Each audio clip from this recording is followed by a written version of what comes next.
Acum să se dezlege fiecare pe sine în numele lui Isus. Spune: Doamne, în numele lui Isus mă dezleg de orice putere a dușmanului.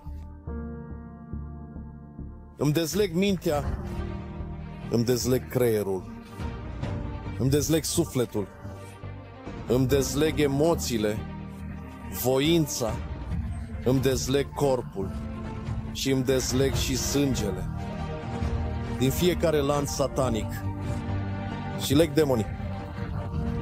În numele lui Isus leg stăpânirile care mă atacă.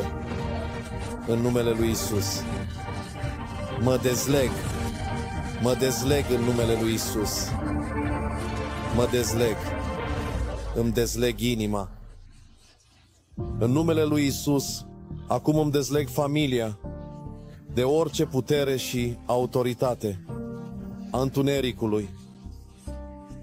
Orice stăpânire asupra casei mele să fie legată în numele lui Isus și casa mea să fie dezlegată.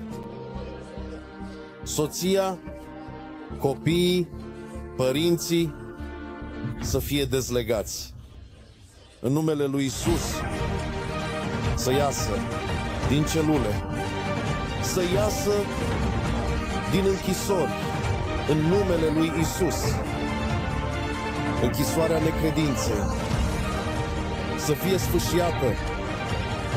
În numele lui Isus. Închisoarea necredinței să fie sfâșiată.